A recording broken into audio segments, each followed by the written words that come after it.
ইহুদির বাচ্চাটাকে নবী আমার জিজ্ঞাসা করলেন, ওই বাচ্চাটা বলতেছে কি এই বোঝাটা আমি আমার বাড়ি পর্যন্ত পৌঁছে নিয়ে যাওয়ার জন্য আমি লোক দেখতে আছি। জোরে বলো সুবহানাল্লাহ। আল্লাহর নবী দয়ার মুস্তাফা সাল্লাল্লাহু তাআলা আলাইহি ওয়াসাল্লাম ওই ইহুদির বাচ্চাটাকে বলতে লেগে গেলেন, বলে বাচ্চা শোনো রে, তোমার থেকে এই বোঝাটার ওজন তবে তুমি কি করে তোমার বাড়ি পর্যন্ত তুমি পৌঁছতে পারো? তবে এক কাজটা করো, তুমি এই বোঝাটা আমার মাথার ওপরে তুলে দাও, আমি তোমার বাড়ি পর্যন্ত আমি বোঝা তোমার পৌঁছে দিব, এই পটলি পর্যন্ত তোমার বাড়ি আমি পৌঁছে দিব। বিশ্বের নবীকে এই বাচ্চাটা জানতো না এ হচ্ছে দয়ার নবী রহমাতুল লিল আলামিন। ই জানতো না কি ইনি হচ্ছেন বিশ্বের নবী রহমাতুল লিল আলামিন, কখনো জানতো না।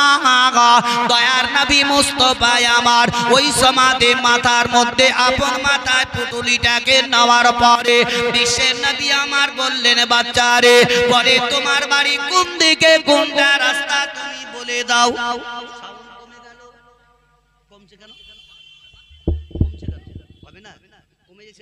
Hello hello hello hello hello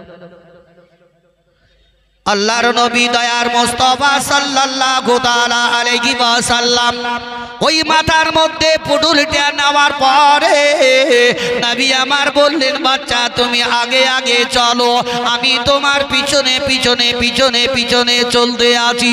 দয়ার নবী আমার ওই ইহুদির বাচ্চার পিছন পিছন চলতে আরম্ভ করে দিলেন। ওই ইহুদির বাচ্চাটা একটু আগে যাওয়ার পরে দয়ার নবী মুস্তাফার মুখের দিকে তাকিয়ে দেখতে লাগলেও ওই বাচ্চাটা দেখতে দেখতে দেখতে আসমানের সূর্যের দিকে তাকিয়ে দেখলো। একবার সূর্যের দিকে তাকায়, একবার বিশ্বের নবীর মুখের দিকে তাকিয়ে দেখে। বাচ্চাটা মনে মনে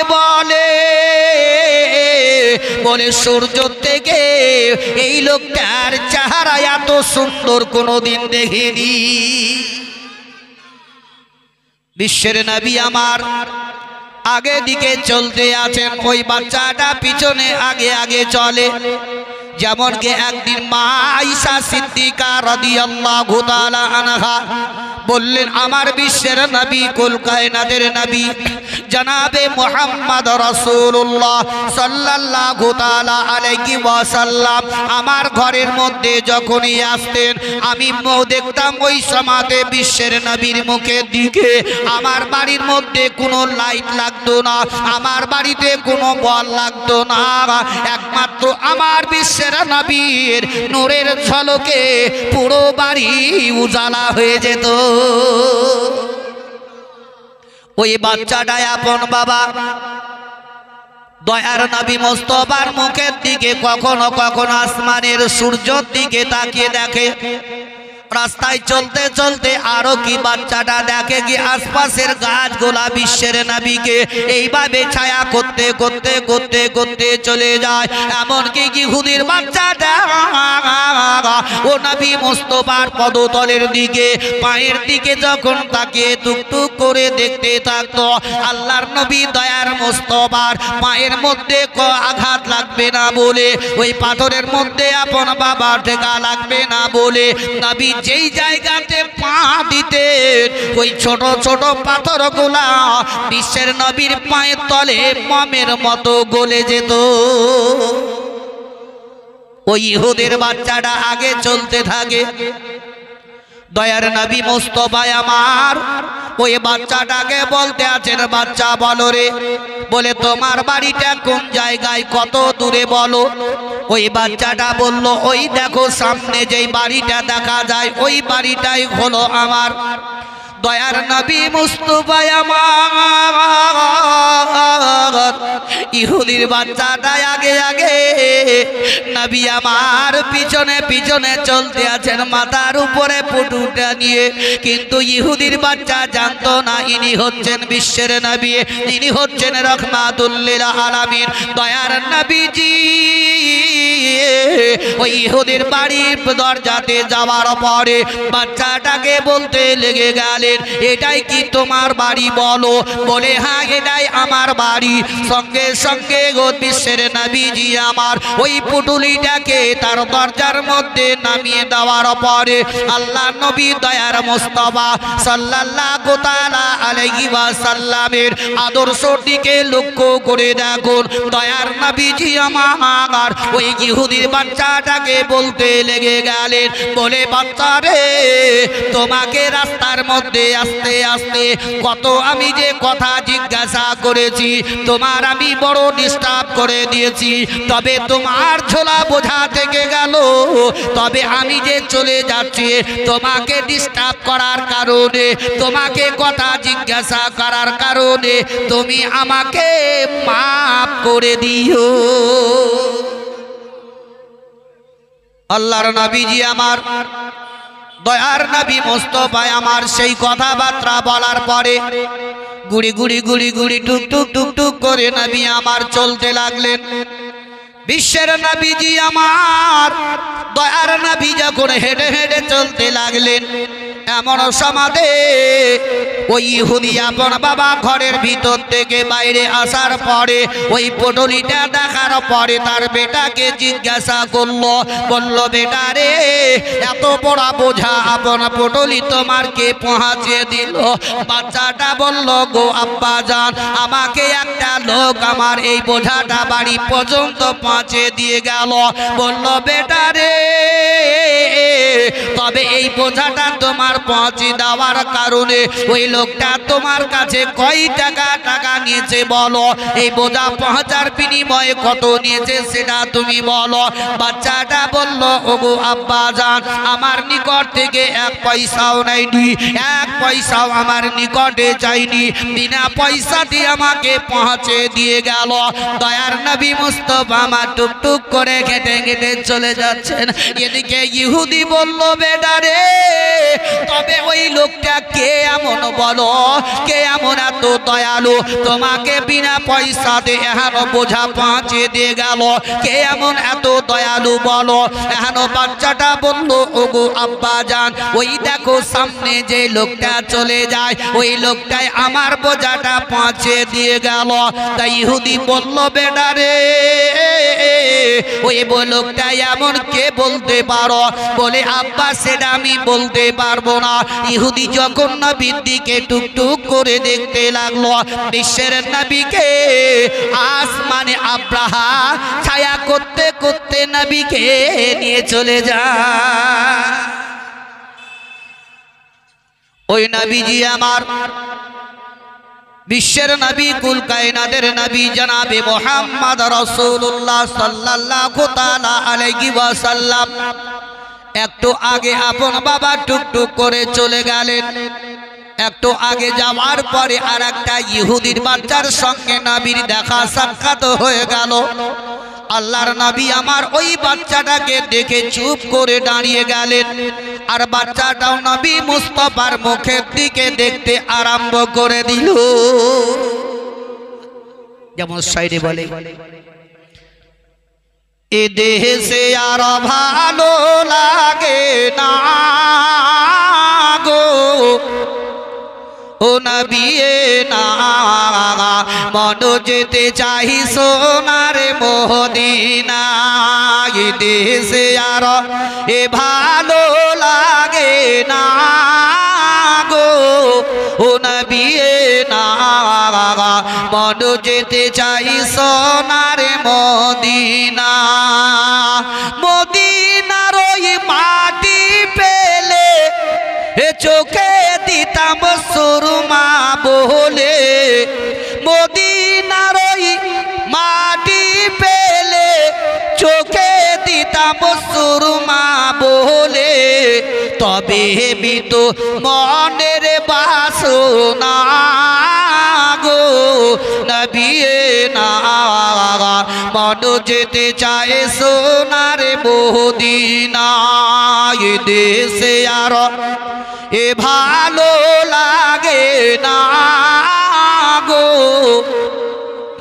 নবী না, মন যেতে চাই সোনার মদিনা। মনে বড় আস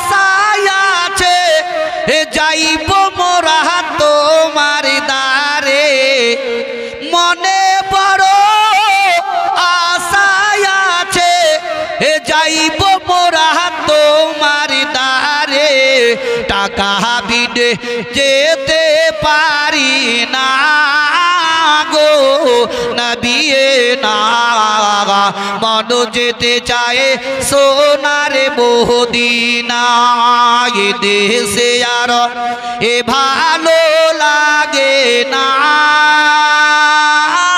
গো ও নবী না মন যেতে চায় সোনার মদিনা ভাগ্যে যদি থাকে লিখা এ নিশ্চয়ই পাইব তোমার দেখা ভাগ্যে যদি থাকে লিখা ও নিশ্চয়ই পাইব তোমার দেখা তখন খুলে বলবো মনের বেদনা গো নবী না মন যেতে চায় সোনার মদিনা এ দেশে আর এ ভালো লাগে না গো ও নবী না মন যেতে চায় সোনার মদিনা আল্লাহুম্মা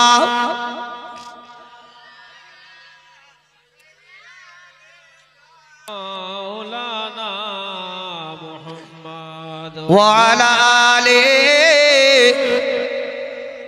মাওলানা মুহাম্মদ সাল্লাল্লাহু তাআলা আলাইহি ওয়াসাল্লাম বাবা জীবনের আমার ভাইরা মা বোনের আমার বিশ্বের নবীজি দয়ার নবী মুস্তাফা আমার ওই বাচ্চার মুখের দিকে বারবার চেয়ে দেখতে আরম্ভ করে দিলেন আর বাচ্চাটা নবী মুস্তাফার মুখের দিকে তাকে দেখতে লেগে গেল কিছুক্ষণ ধরে নবী মুস্তাফার মুখটা দেখার পরে ওই বাচ্চাটা আল্লাহর নবীকে কোনো কথা বলল না টুকটুক করে নিজের বাড়ির দিকে রওনা হয়ে গেল বিশ্বের নবীজি আপন বাবা গুজরা কানাই চলে গেলেন এদিকে ইহুদির বাচ্চাটা বাড়িতে যাওয়ার পরে রাত্রিবেলাতে শুয়ে শুয়ে মনে মনে চিন্তা করতে লেগে গেল বলে এই রাত্রিটা কতক্ষণে শেষ হবে আগামীকাল সকাল বেলাতে ওই লোকটার নিকটে আবার আমি চলে যাব একটু জোরে হবে না সুবহানাল্লাহ সুবহানাল্লাহ ভাইরা যে আমার বাপজিদেরকে বলবো যে রাস্তাতে দাঁড়িয়ে আছেন দাঁড়িয়ে না থেকে কষ্টটা না করে একটু বসে পড়ো আল্লাহ আপনাদের ভালো করবে ভাই আমি এসেছি আপনাদের বহুত দূর থেকে হুজুরের ডাকে আজকে সাড়া দিয়ে আপনাদের নিকট আমি এসেছি তবে যদি এরকম লোকের সঙ্গে রাস্তায় ঘোরাঘুরি করে তবে নিজেকে একটু খারাপ লাগে আপনাদের গ্রামের মান্যগণ্য যোগ্যত আলেম আছেন তার দিকে লক্ষ্য করে একটু চেয়ে বসার চেষ্টাটা করুন ভাই আমার যুবক ভাইদেরকে বলবো বিশ্বের নবীজি আমার দয়ার নবী রাহমাতুল লিল আলামিন তিনার চেহারার দিকে একবার দেখাতেই ওই বাচ্চাটা নবীর প্রেমে পড়ে গেছে জোরে বলুন সুবহানাল্লাহ কিন্তু ইহুদি এটাই বলতো কি এ হচ্ছে মুসলমানদের সর্দার একজন হচ্ছে জাদুঘর এই নবীকে নবী বলে মানতো না এহারও যেমন যাক মাশাআল্লাহ এই বাচ্চাটা মাশাআল্লাহ 400 টাকা দিয়া গেল যে আশায় যে উদ্দেশ্য করে দিয়েছে আল্লাহ তার দানকে কবুল করে নিয়ে তাদের মনের আশাকে যাতে পরিপূর্ণ করে দেয় জোরে সকলে বলুন আমিন যেমন কে আল্লাহর নবী দয়ার মুস্তাফা সাল্লাল্লাহু তাআলা আলাইহি ওয়াসাল্লাম কে এক ইহুদি রাস্তায় দাঁড়িয়ে দাঁড়িয়ে আবু বকর সিদ্দিককে দেখে যে বয়োজ্যেষ্ঠ সাহাবী আবু বকর সিদ্দিক তার সম্মুখে নবী মুস্তাফাকে গালাগালি করতে লাগলো ও আমার ভাইরা বাপজিরা আমার যে নবী মুস্তাফার সঙ্গে একবার সাক্ষাৎ করে নিল সে একদম জান্নাতের হকদার হয়ে গেল। আর ওই ইহুদির বাচ্চাটা নবী মুস্তাফাকে দেখার পরে এমনকি নবীর প্রেমে পাগল হয়ে গেল। ওই বাচ্চাটা সকাল বেলাতে উঠে বিশ্বের নবীর দিকে রওনা হয়ে গেল। দয়ার নবী মুস্তাফার নিকটে যাওয়ার পরে কিছুক্ষণ ধরে বসে বসে নবীর চেহারার দিকে দেখতে লেগে গেল। এমনকি এমনি করে একদিন নয়, 2 দিন নয়, কয়েকদিন কেটে দিয়ে গেল। দয়ার নবী মুস্তাফাকে যতক্ষণ পর্যন্ত বাচ্চাটা না দেখতো তবে তার বাড়িতে মনটা স্থিরভাবে আর থামতো না। তবে ইহুদি ওই নবী মুস্তাফাকে একটাই কথা বলতো, বলে মুসলমানদের সরদার যার নাম হলো মুহাম্মদ, সে একদম ইসলাম যে প্রচার করে ও হচ্ছে একজন জাদুঘর, ও নবীকে নবী বলে কোনোদিন মানত না। ওই ইহুদিটা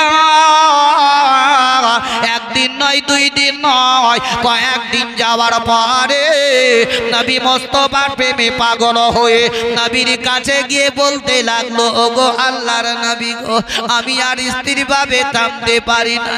নবী গো, আপনি আমাকে কলমাটা পড়িয়ে দিন, আমি ইসলামটা গ্রহণ করে নিব।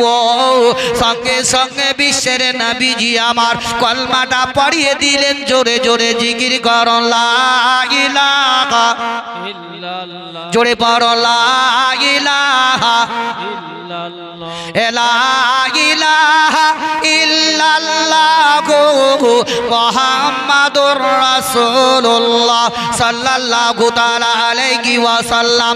ও বিশ্বের নবীজি ওই বাচ্চাটাকে কলমা যেমনি পড়িয়ে দিল, এই বাচ্চাটা টুক টুক টুক টুক করে বাড়ির দিকে রওনা হয়ে গেল। এদিকে ইহুদি মনে মনে চিন্তা করলো, আমার বেটা ওই মুসলমানদের সর্দার যার নাম হলো মুহাম্মদ, তার নিকটে রোজানা চলে যায়, যদি তাকে নিষিদ্ধ না করি রে, তাকে যদি আমি মানা না করে দিই, তবে আর কোনোদিন বুত পূজারিতে যাবে না, আর কখনো পুতের নিকটে যাবে না, এ তো ইসলাম গ্রহণটা করে নিবে, তাকে ভয় দেখাতে হবে রে। এমন সমাজে ওই বাচ্চাটা যেমনি বাড়িতে প্রবেশ করলো, তার আব্বা তার হাতটা ধরে নিয়ে বলল, বেটা রে, তুমি ওই মুহাম্মাদের নিকটে যাও, যে ইসলাম প্রচার করে তার নিকটে যাও। বলে হা হা, আমি তো তার নিকটে আমি চলে যাই, তবে একটাই কথা শুনে নাও, আজকে তুমি গেলে গেলে ঠিক আছে, যদি আগামী কালকে আমি জানতে পারি রে কি তুমি ওই মুহাম্মাদের নিকটে গেছো, তবে আমি তোমার 2টা হাতে আমি কেটে নিব। ওই বাচ্চাটা মনে মনে করলো, ঘরের ভিতরে গিয়ে ফুফড়ে ফুফড়ে কাঁদতে লাগলো। বাচ্চাটা 2 চোখ দিয়ে পানি পড়তে লেগে গেল। বাচ্চাটা কেঁদে কেঁদে বলে, আল্লাহ গো, আমার দয়ার নবী মুস্তাফার নিকটে যাওয়ার কারণে আমার আব্বা হাত দুটো কেটে নিবে, যদিও আমার হাত কেটে নাই নিবে, আমি নবী মুস্তাফার দরবার যেতে ছাড়ব না। বিশ্বের নবীর প্রেমে পাগল হয়ে ওই বাচ্চাটা রাত্রি দিয়ে নাই বাবা বলে, আর চোখের পানি ঝরঝর করে ঝরে যায়। চোখের সামনে দয়ার নবীর চেহারাটা বারবার ভেসে ভেসে উঠে। সকাল বেলাতে কাউরে কোনো কথা না বার্তা বলে ওই বাচ্চাটা আপন টুক টুক টুক টুক করে দয়ার নবী মুস্তাফার দিকে রওনা হয়ে গেল। দয়ার নবীর নিকটে যাওয়ার পরে এমনকি বসে বসে কিছুক্ষণ ধরে আলাপ আলোচনা করে বাড়ির দিকে রওনা হলো। এদিকে ইহুদি তার আব্বা বাবা বুঝতে পেরে গেছে, বলে সকাল বেলায় উঠে উঠে আবার সেই নবীর দরবারে চলে গেছে। রাস্তার মধ্যে বাবা দাঁড়িয়ে গেল, বলে এবার আসুক আমার বাড়িতে। ওই বাচ্চাটা যেমনি বাড়ি চলে এলো, আবার তার আব্বা হাত দুটোকে ধরে নিয়ে বলল, বেটা রে, তো কালকে তোমাকে আমি মানা করেছিলাম কি নবীর দরবারে যাবে না, তবু আজকেও তুমি চলে গেলে, তোমাকে দ্বিতীয় দিনে আমি মানা করতেছি শোনো। তবে যদি কালকেও জানতে পারি তুমি গেছো নবীর দরবারে, তবে তোমার আমি দুইটা পা কেটে নিব। যেমনি এই কথাটি বলে দিল, সঙ্গে সঙ্গে বাচ্চাটা শোনার পরে ঘরের ভিতরে চলে গেল। বাচ্চাটা বাবা কাঁদতে লেগে গেল। বাচ্চা বাজার মানে কেঁদে কেঁদে আল্লাহ দরবারে বলে, আল্লাহ গো, আমার আব্বা যদি পা দুটো কেটে নাই নিবে, তবে আমি জমিনটাকে ঘিস্তিতে ঘিস্তিতে নবী মুস্তাফার দরবারে চলে যাব। জোরে বলো সুবহানাল্লাহ। কেমন নবীর প্রেমিক ছিল, কত নবীর প্রেমে পাগল হয়ে গেছে। কি আব্বা যদি আমার পা দুটো কেটে নাই নিবে তাতেও স্বীকার, কিন্তু নবীর দরবার আমি যদি যাই জমিন ঘিস্তিতে ঘিস্তিতে যাব। জোরে বলো সুবহানাল্লাহ। আজ আমরা এত হাদিস কোরআন শুনছি, তবু কোথায় পরিবর্তন হচ্ছে বল? এই সোনার ভাগ শুনি, সকাল হলে সব আমরা ভুলে যাই। এটা আমাদের অভ্যাস। ভাই এই পৃথিবীর দুনিয়াটা কদিনকার, আজ আছে কাল নাই। কি বাড়ি থেকে এখান থেকে জালসা শুনে বাড়ি যাবে তার কোনো ভরসা নাই, আছে কি? এই যে বাড়ি থেকে বাইক বের করে আমরা বের হয়, আবার যে বাড়িতে এসে ঢুকবো তার কোনো ভরসা আছে? আমরা জানছি কিন্তু মানছি কোথায় বলে? আখিরাতকে চিন্তা করুন, জাহান্নামের আগুনকে স্মরণ করুন। কি আমরা পৃথিবীর দুনিয়াতে এসে আমরা করছিটা কি?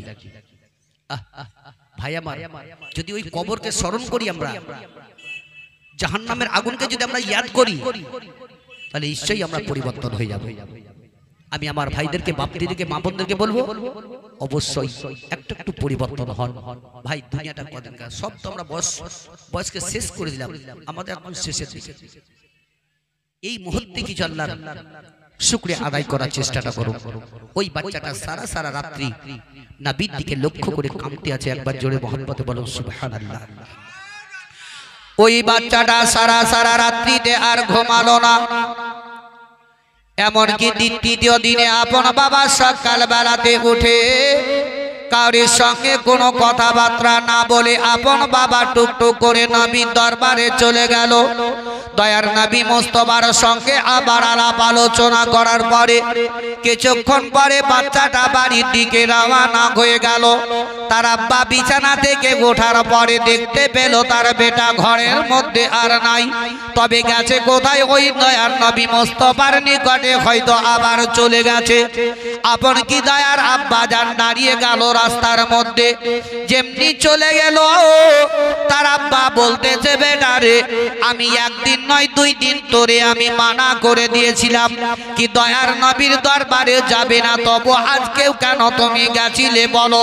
তবে তৃতীয়বারে তোমাকে আজকে আমি মানা করে দিই, তবে আর কখনো তোমাকে বেটা বলে আমি গণ্য করব না। বলে, বেটা রে, এবার যদি তোমার আমি জানতে পারি রে, আমি তোর 2টা চোখকে আমি তুলে নিব রে।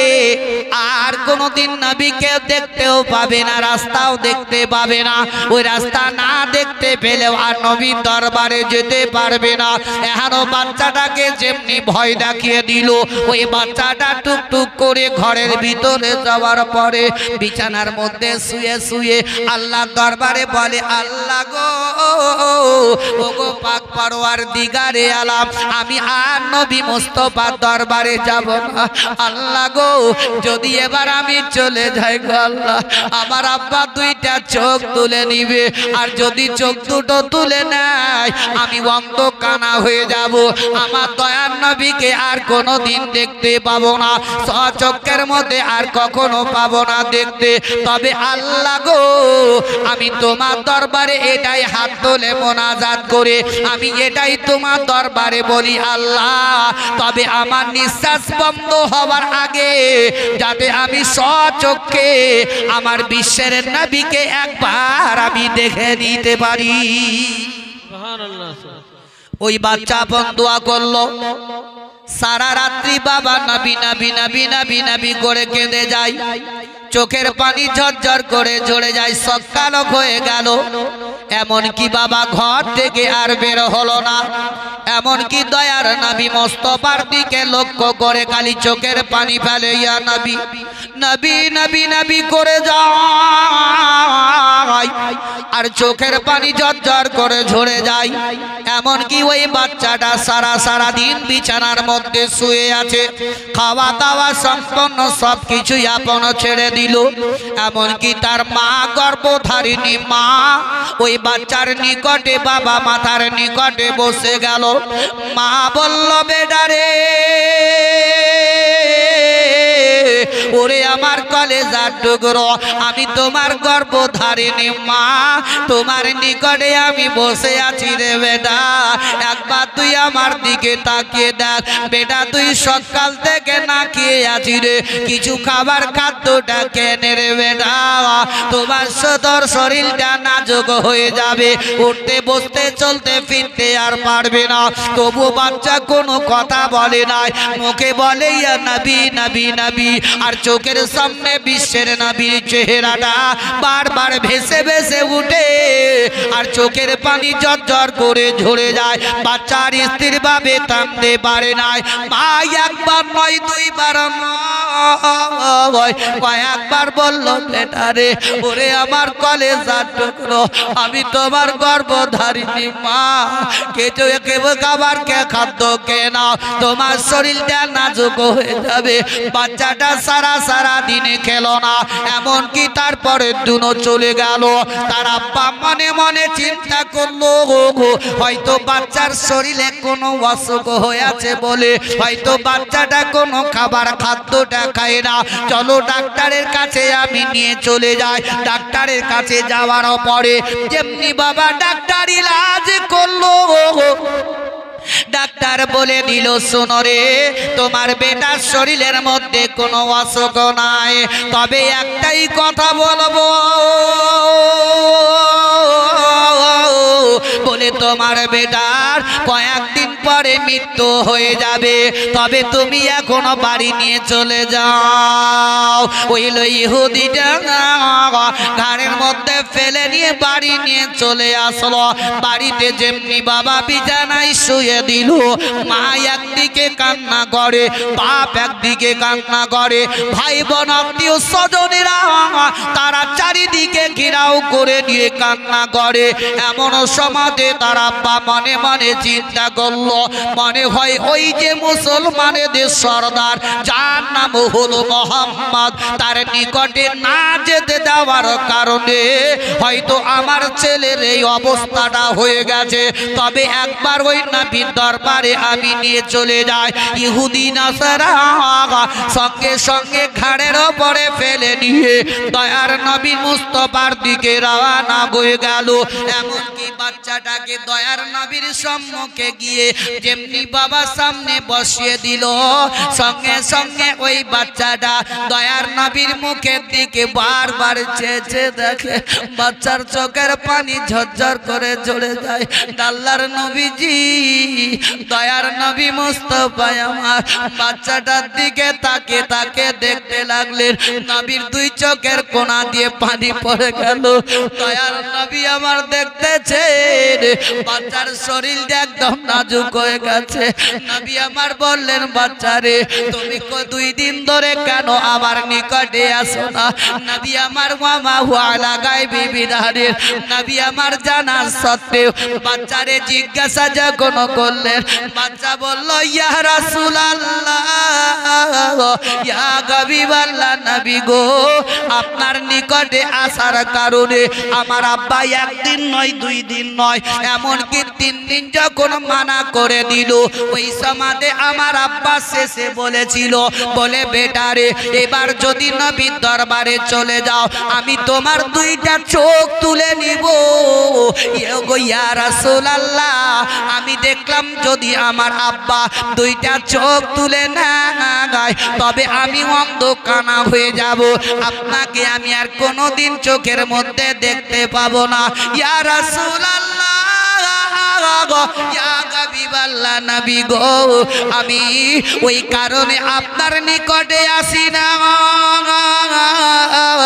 তবে আল্লাহর দরবারে আমি দোয়া করেছি না, বলে আল্লাহ গো আমার নিঃশ্বাস বন্ধ হওয়ার আগে যাতে আমার বিশ্বের নবীকে একবার আমি দেখতে পাই। বলুন নবীর প্রেমিক কেমন, ওরকম আমাদের প্রেম মহব্বত রাখতে হবে। খালি নামাজ পড়লেই যে আমরা জান্নাতে যাব তা নয় ভাই, তার সাথে সাথে কোরআন আল্লাহ বলছেন পবিত্র কোন অবিল ওয়ালিদাইনা ইহসানা, তোমরা মা বাপের পৈরবী করো, মা বাপের পদতলেই জান্নাত আছে। জোরে বলুন ভাইয়া ভাইয়া ভাইয়া। বিশ্বের নবী নিকটে ওই বাচ্চা দেখতে দেখতে আল্লাহ রাব্বুল ইজ্জত ইজরাইলকে বললেন, যাও ও ইজরাইল, সঙ্গে সঙ্গে তার জানটি কবজ করো। জান কবজ করে যেমন সাইরে বলে, জীবনে যারা অন্তিম কালে আজরাইল আসিয়া, যেদিন তোমার সাধের জীবন যাবে রে লইয়া, যারে তুমি এত যতনে আরে রাখিলে ঘরেতে, তাহার লাগি কত কষ্ট দুঃখ না সহিলে, আজ তোমাকে ফাঁকি দিয়া ও পাখি যাবে রে উড়িয়া, যেদিন তোমার সাধের জীবন যাবে রে লইয়া, জীবনে যারা অন্তিম কালে হে আজরাইল আসিয়া, যেদিন তোমার সাধের জীবন যাবে রে লইয়া, পিতা কাঁদবে মাতা কাঁদবে, কাঁদবে ভাই বোনেরা, আরো কাঁদবে পাড়া পড়শি তোমায় ঘিরিয়া, শুনতে পাবে কানে তুমি জবান খুলবে না, যেদিন তোমার সাধের জীবন যাবে রে লইয়া, মাটির বাড়ি মাটির ঘর এ মাটির বিছানি খানি, চতুর্দিকে মাটি তোমার বাঁশেরই ছাউনি, কেমন করে থাকবে তুমি অন্ধকার কবরে, আর যেদিন তোমার সাধের জীবন যাবে